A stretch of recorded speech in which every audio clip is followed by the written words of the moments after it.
I haven't deserved it yet. Wait until the end. Thank you. Good afternoon. I'm Rob Barnes. I'm a principal consultant at AWS Professional Services. I'm joined by Prem Mishra, the Chief Cloud Architect at the SpaceTelescope Science Institute.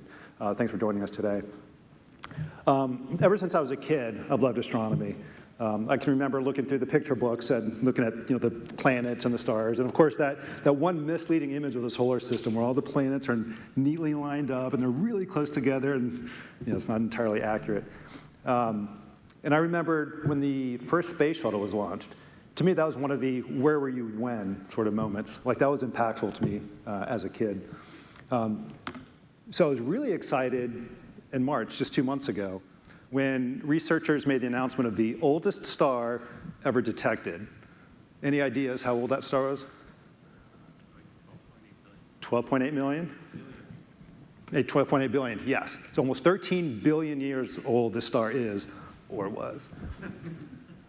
Which is a really exciting thing to me. But what's really interesting is that the light that we actually see took 13 billion years, almost 13 billion years, in 2 months. So it would seem, to actually get here. So we see the star as it was 13 billion years ago. So quite literally, we're looking into a time machine at the star that used to exist 13 billion years ago. Now, to do this type of research takes a tremendous number of images. And so this type of research gets images from things like the Hubble Space Telescope and other space telescopes, and takes a tremendous amount of storage capability and potentially a tremendous amount of compute capability as well, which makes this a perfect use case for moving this kind of work to the cloud. And as complex as this type of research is, well, so is actually creating an environment where the research can actually be done. So, for example, imagine you are you work in central IT at a higher ed institution or at an agency, and one of your end users, perhaps a research team, comes and says, I need you to build me an environment so I can conduct this type of research, whether it's astronomy research or genomics research or some other type of research. And you say, okay, happy to do that. So you sit down with that end user and you collect that end user's requirements. So maybe they want to do machine learning. Maybe they want to build a data lake. And so you understand what functionally it is that they want to do. Then you go to the security office, maybe the CISO's office, and you get a list of the security requirements for your organization or some of the other risk-based requirements so that your research team can do the research that they need to do in an environment that meets your security requirements. Then you go to the compliance office and you say, okay, I need to understand what compliance requirements or regulatory compliance requirements that we're obligated to meet. So you have your security requirements, your functional requirements, your compliance requirements. Maybe it's, if you're doing healthcare research, maybe it's HIPAA. In the case of astronomy research, maybe you're working with the government and you have NIST requirements that you need to comply with. So you have to gather those. Then you go to your infrastructure team and you say, I need to build out this environment and it has to meet these operational thresholds. So you want to make sure that you meet best practices with regard to how you're actually building this environment out for your end users. Then, after you do all of that, you want to make sure that you do so in a way that's cost conscious. Certainly with a lot of times, with customers that I work with, a lot of the research is funded by grants.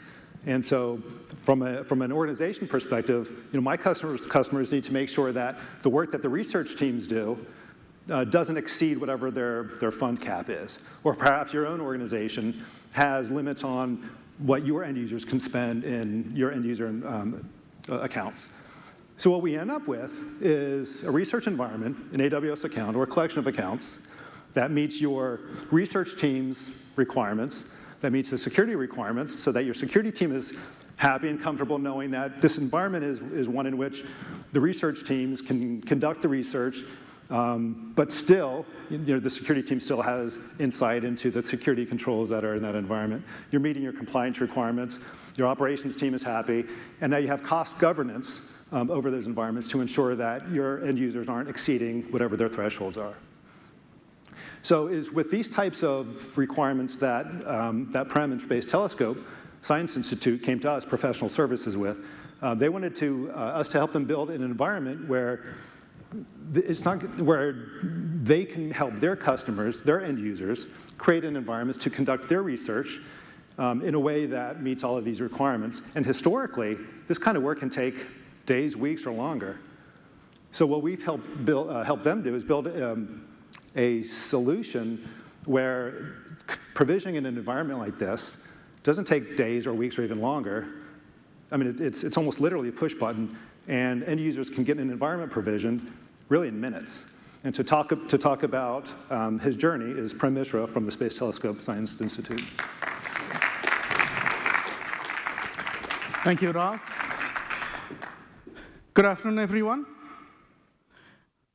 Let me get started by introducing the SpaceTelescope Science Institute. We, the SpaceTelescope Science Institute, or STScI, are located in Baltimore, Maryland, and our vision is on expanding the frontiers of space astronomy. We are operated for NASA by the Association of Universities for Research in Astronomy. We have 3 distinct areas of focus. One of the major focus areas is that we support multiple NASA missions. By that, we help humanity to explore the universe with advanced space telescopes like the Hubble Space Telescope, the Webb Space Telescope, and the ever-growing data archives. We further scientific research. The scientific staff at the Institute lead world-class investigations that touch every aspect of modern astrophysics, from observations to data modeling to instrumentation. Now, what I mean by that is we help to write and rewrite science books that answer many critical questions about the universe, not only to our current generation, but will continue to answer for many more generations to come. We also inspire through outreach. We have a public outreach program through which we share scientific knowledge of the universe in ways that inspire, excite, challenge, and educate. Right? So let's talk about some of the motivating factors for doing astronomy and astrophysics in the cloud. One of the biggest motivating factor is data. Now, what about data? Right? So simply put, it is too much of data. Right? If you talk about the Webb Space Telescope and the Roman Space Telescope that's upcoming, they alone will generate about 20 petabytes of data in their lifetime.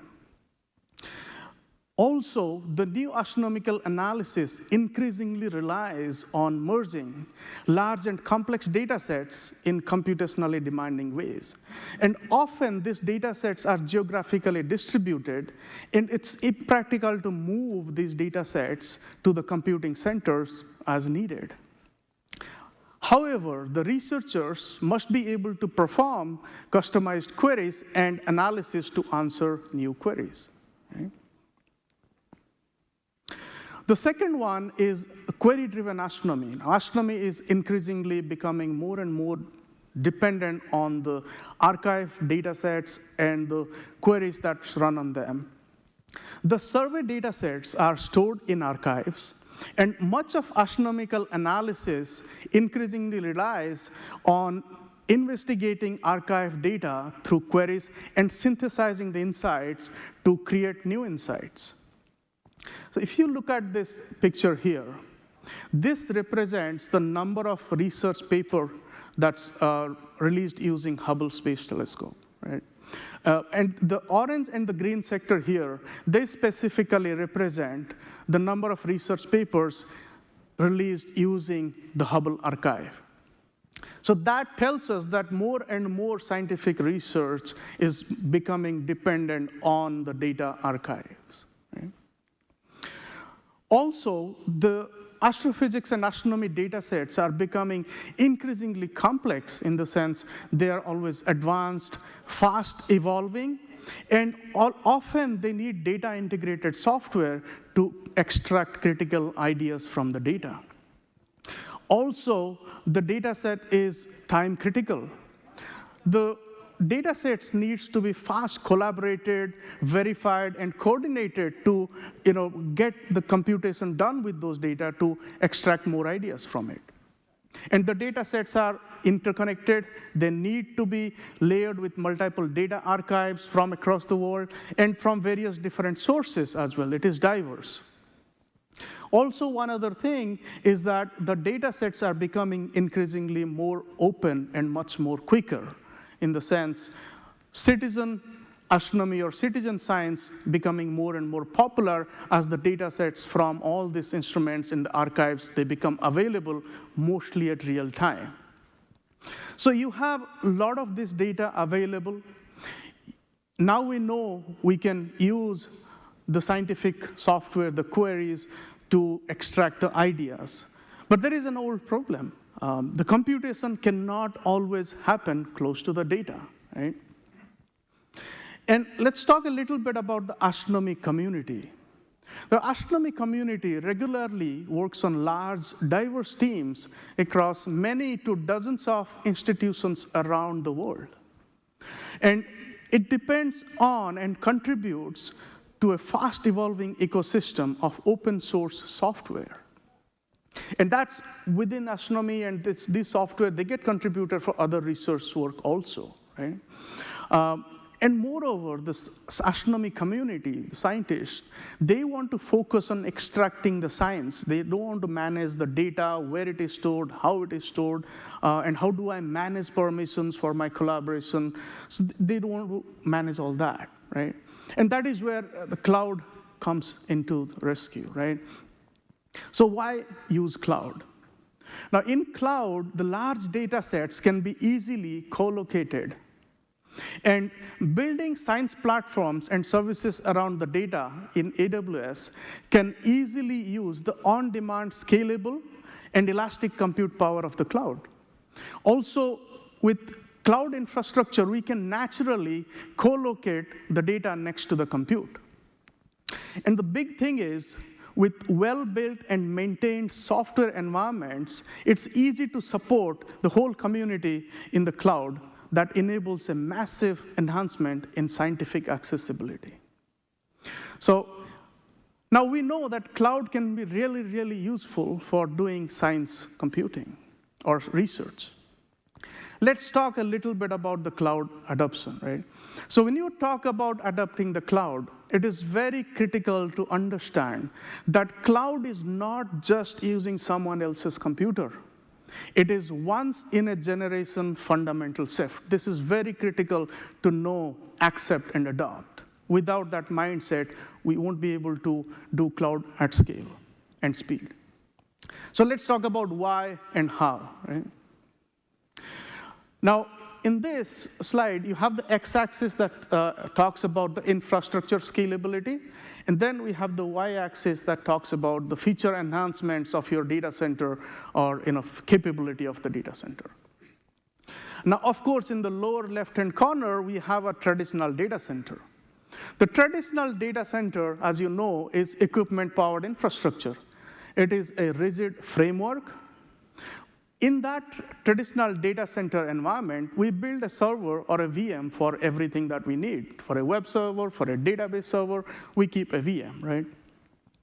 And building and replacing resources requires a lot of effort, and it's expensive. Anything that we want to use in the traditional data center has to be pre-planned. We have to prepay and purchase in advance. Of course, there is no penalty for not using what you have purchased, right? And this is all self-managed infrastructure in the sense your in-house IT team manages it. If we want to scale in the data center, you can always go to a colo where you can achieve site-level redundancy. You can always get additional compute storage power, and all that you have to buy up front, of course. And then all this, again, is self-managed by your IT infrastructure. If you talk about private cloud, This gets you the features, the on-demand access, infrastructure as code. You can do auto-scaling within the resources that you have pre-purchased. This also enables you to run infrastructure as code using a CI/CD pipeline if you want to. You can do blue-green deployments, but it has to be within the pre-planned capacity that you have bought before. And this is, again, a self-managed infrastructure, and of course, no penalty for not using what you have purchased before, right? Then the public cloud. Now, this has infrastructure as service, platform as service, and software as service. Now, here, it is fully built on managed services and features with pay-as-you-go, right? Here, instead of a VM, we consume services for every needed functions.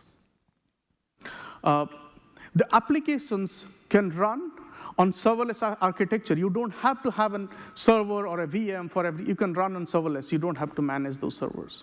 Again, it is unlimited capacity, auto-scaling, on-demand, pay-as-you-go. And it's easy to use and manage services of AI, ML, or the IoT and blockchain type of services because it's all managed by AWS. This enables us to use the CI/CD based pipeline to deploy infrastructure as code, can do blue-green with unlimited resource capabilities available. This comes with built-in site-level redundancy. Also, this has easy global access that you can always co-locate your data with compute. Now, there are organizations who have gone from a traditional data center to colo, and they have gone to the public cloud. Right? There are organizations that have gone from traditional data center to the private cloud path, and they have also gone to public cloud from there. For STScI, our journey is from the traditional data center to public cloud directly. Now, we are moving from a traditional data center, which is equipment-powered, to an engineering-powered infrastructure, from hardware-driven infrastructure to software-defined data center. So it is very critical for us to understand this difference and manage and build the new infrastructure in a way that we can manage and build at scale and speed with engineering best practices, right? So let's talk a little bit about the challenges and the solution.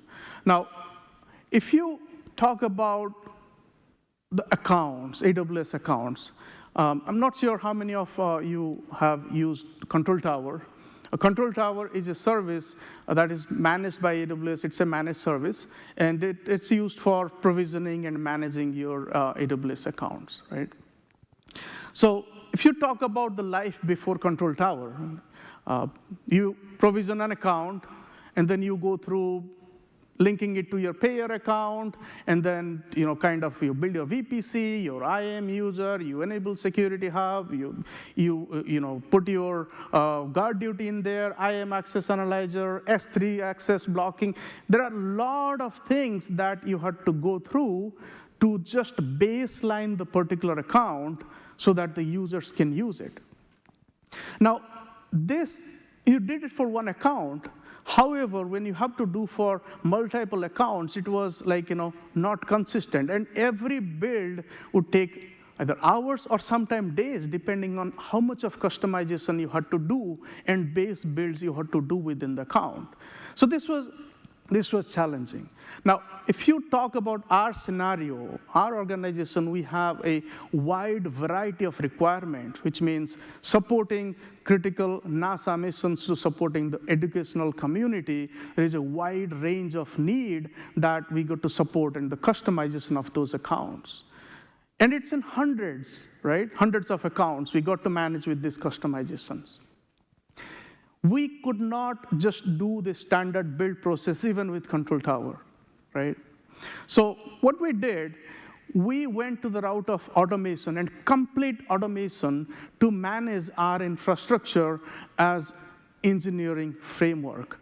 So entire solution that we have built acts like a software development, software product that can release products and features on top of it. So let's talk about what the solution looks like. We deployed 2 more automations on top of Control Tower. So Control Tower has its own automation pipeline, but on top of that, we implemented the Control Tower customization pipeline and Serverless Transit Network Orchestrator, or the STNO. These 2 pipelines, they work on top of Control Tower. With this automation in place, we are now able to do a lot more things with less manual work. Now we can have a single push button to provision an account and customize the account as it's needed for every use case, whether we are deploying 10 accounts or 1 account per user, or every scenario has a different need, we can just do that. The customization pipeline also can deploy the base security guardrails per account depending on what it needs. And often these guardrails are based on the AWS best practices, and they're up to date, right? And we follow the AWS best practices. Also, there is automated procedure to deploy the networking assets in the accounts where they need, how they need, and whether these networking assets to be deployed for any specific scenario, we analyze that and we build it accordingly, right? And all this happens through the pipeline automatically. Also, with this pipeline and automations in place, we are able to build and manage the infrastructure at scale. With this pipeline, we can target a single asset in single account surgically, accurately, or we can target thousands of cloud assets within hundreds of accounts at the same time. So building and managing at speed and scale is just easy. Right? We also have implemented code-based IT operations in the sense we can automate and manage our backups in the AWS accounts as needed, the patching solutions or patching implementation in the accounts as needed for many services, including EC2, the storage, and all that stuff, right? So we have done that. Also, what we have done is we have implemented automate further feature in the sense we can analyze and see the events happening in AWS Control Tower, and we can take more actions based on those events and deploy assets as needed on top of that. The good thing is, with this, we have achieved a completely version-controlled infrastructure in the sense now our infrastructure can be fully version controlled in relation to a specific application or in relation to an AWS service. And the good thing is we can always roll back to a specific version if we see there are issues with any of these deployment, right?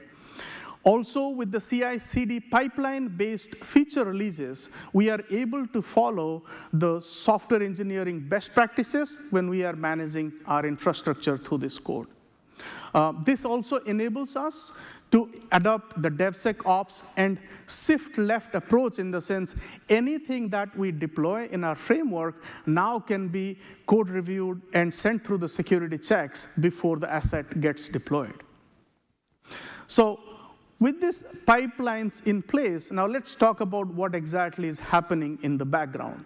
As I said, you have the Control Tower pipeline, base pipeline automation that creates the AWS account, and then it links your account to the master pair account. It also enables SSO, and then configures base security guardrails. And this also prevents the tampering of these guardrails by any end users, right? Once this base pipeline work is done, the Control Tower customization pipeline kicks in, and this is the vehicle that enables you to send as many customizations, features, controls you want to your accounts and to build your assets, right? So This pipeline can configure the security hub in the account we are provisioning. It can configure the guardrail. It can centralize the findings. It can centralize the logs that we are sending, enable S3 public access block, and also configure IAM analyzer, the security advisor, and all that kind of stuff. One good thing it does for us is that it automatically submits a support ticket to AWS support saying that, hey, I provisioned this new account, and I need enterprise support to be enabled for this. And it will send us an email saying that, hey, I have enabled enterprise support for this account. Also, with this pipeline, we are able to automate all the infrastructure operations module by module, as I said, for backups, for patching, or any day-to-day SysOps operations, right? We do have the Serverless Transit Network Orchestrator in place, or the STNO. Now, when the STNO detects the VPC creation in any of the account, it can orchestrate the connectivity, the routing needed for particular VPC. In the sense, if we want a particular VPC to be connected to our data center or not connected to our data center, if we want the VPC to go to internet or not go to internet, how does it get connected? What are the routing rules supposed to be? All that is taken care of automatically. So we do not have to worry about provisioning each account and checking if they are in the right place. And the beauty is we are able to do all these things completely through engineering best practices, everything as code. So having this in place, now we are able to focus on the well-architected framework always and continually, right? So we are able to focus on operational excellence and performance efficiency, where we have built and operated, we are operating a completely software-driven infrastructure where we can run infrastructure as code, security as code, IT operations as code, and in fact, everything as code.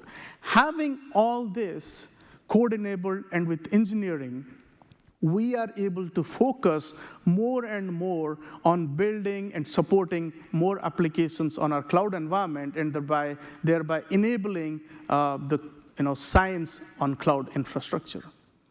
Also, one of the biggest thing is to have continuous security enabled. Now, continuous security, as you know, it depends on continuous feedback. With this solution in place, we can dynamically act on the events that's happening across these accounts and the assets getting deployed. And we can implement the modules for security and for analyzing the infrastructure as needed to get the continuous security on it. We are also able to implement cost governance on our account. Now, what we are able to do is basically analyze the infrastructure, the assets used in the accounts, and make sure we are able to check whether the assets are used optimally. If not, how do we send feedback on cost and modeling infrastructure? And that helps us to do the cost governance dynamically and take actions if there are assets not used and we're just sitting there. So let's talk a little bit about what enabled us to get so far. So we are doing a lot of things through automation, and we are able to achieve a lot more large-scale infrastructure management, having these used with the pipeline. The automations, the infrastructure is getting built with the pipelines. So if we talk about our key enablers, what helped us to get here, the first thing is the strategic goal of our science users. The scientific team at STScI decided to make sure that we use cloud for next decade to do astronomy and astrophysics at scale in the cloud, right? So that was the starting point, the strategic goal of the organization, the science users, to go to cloud.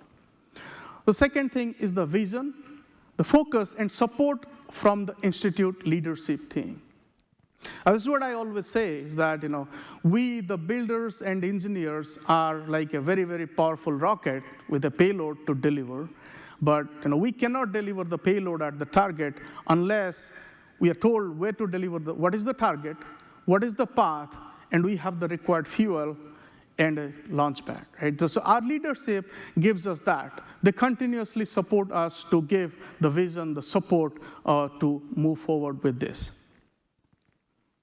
Also, our cloud team, we do have a cloud center of excellence that takes care of discussing the requirements with the developers, the application builders, and make sure we provide the solution as needed. Of course, our cloud application developers who are continually adapting and changing their applications and building their applications that is optimized for the Control Tower framework.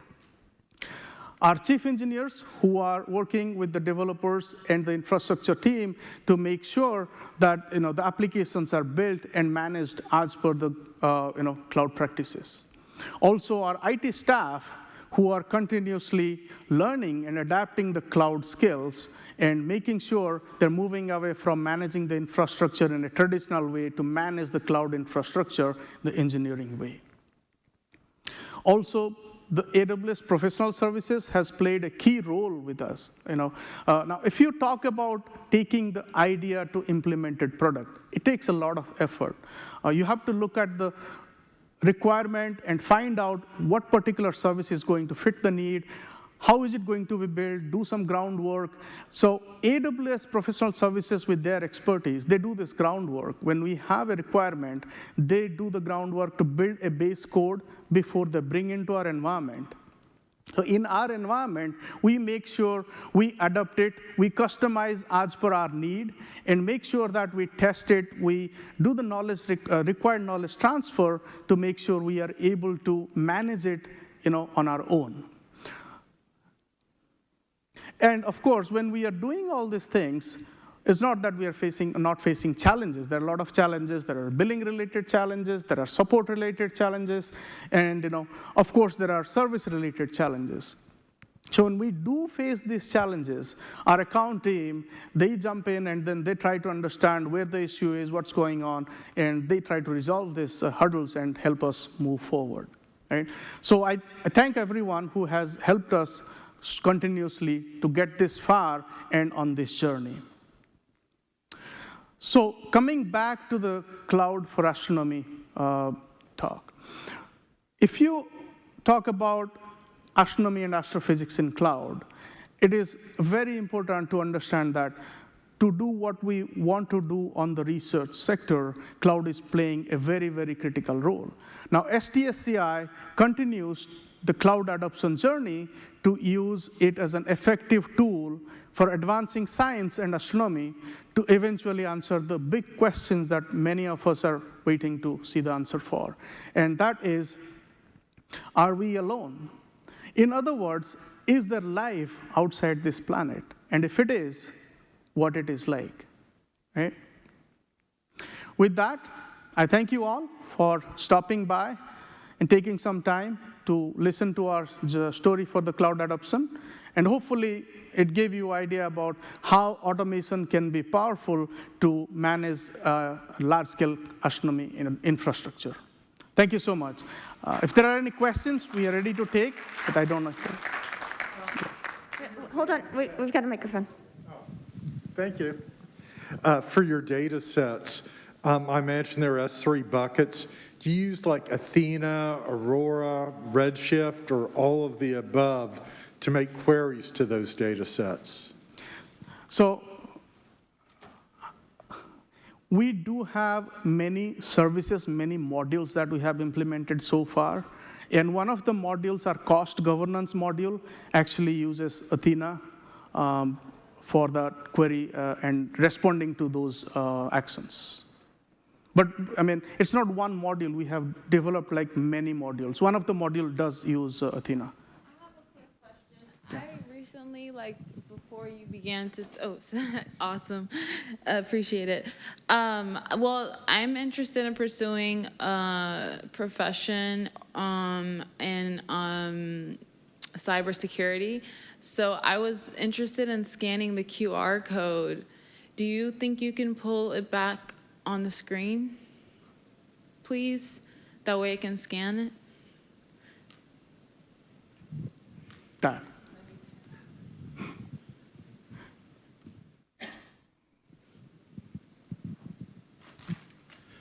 Hi. It sounds from what you're talking about that you at least partially have a large imagery use case for some of the stuff you're doing.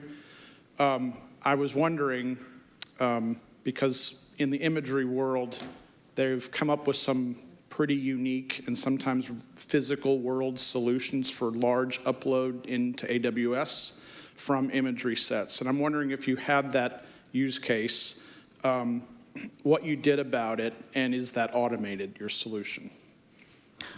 So if you specifically are talking about the imagery data upload, we have done a few things. We actually have implemented direct connect through which we are able to, sorry.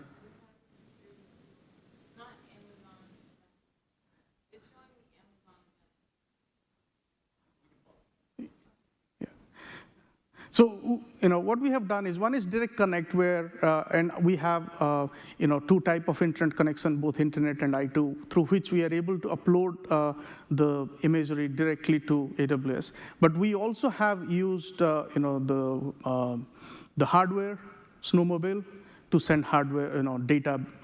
Nowadays, for the data we are shipping to AWS, we are able to manage with the bandwidth.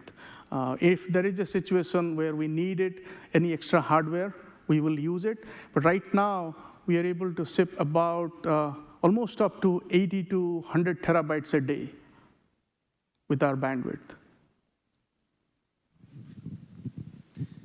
I was curious how you're managing kind of accessibility versus long-term storage for petabyte scale stuff. Do you escalate certain data sets based on demand, and how do you co-locate that? Good question. So there are a few things. We do have today about, I think, 10 to 11 petabytes already, out of which we know we are not accessing 60, 70% of that data. We do lifecycle that into deep archive. Most of our data that we use either sits on S3 or S3 infrequent access. And then we take it to Glacier for 90 days. Then from then, we send it to deep archive. But most of our data going forward, we are thinking about 8 to 10 petabytes will live in S3. So we got to use S3. There is no other choice for that because it needs to be continually accessed. So it is what it is. Kind of in a similar vein, I guess you would probably utilize a lot of spot instances, right? Like on the compute side, like how do you balance, the cost versus just the amount of resources that have to go in? Are spot instances something you work with frequently? Are they something you have challenges managing, or is it pretty simple? Really good question. So we have one scenario where we are using spot instances. We're planning to use spot. So our use case or our target for spot instances is very simple. If we don't need the instance and the workload can continue if the instance disappears, we go for spot instances. There are scenarios or there are few use cases where we know we can use spot. We go for that. But there are some scenarios where we cannot manage with spot. It needs to be continual. We are going with regular EC2. We do a lot of upfront purchase as well as needed. We plan for that. So that's how we have been managing.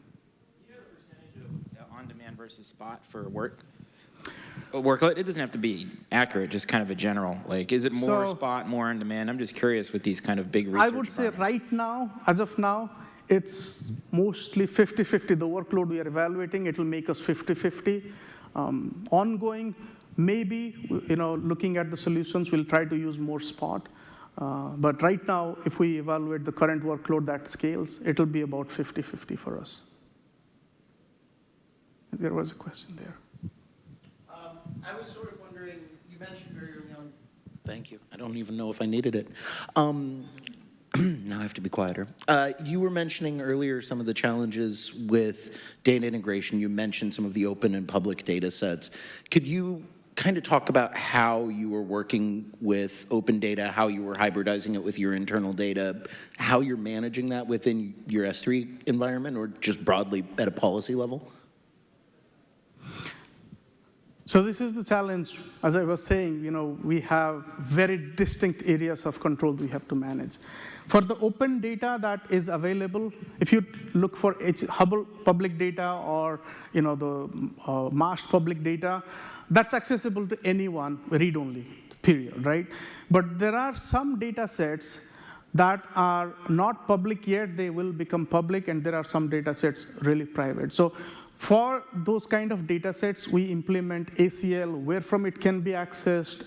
We lock them down, the private data sets. Some of the data sets even goes into GovCloud, but the data set that can be public, we move them from a private to public as they can. And how are you managing the transformative products out of those data? Like, if you have stuff that's being housed in the government cloud, are you restricting outcomes from that in terms of your results, or how are you managing the policies there? So if the data, some of the data that needs to live in GovCloud, we make sure the processing happens within that environment. But when it's ready to be public, we can copy it out and give it to public. So that's the practice we have been following. Thank you. Anything else? It was like before Rob began to chat, That's a separate deck. All right. All right, if there is nothing else, thank you so much, and I hope you have a wonderful evening.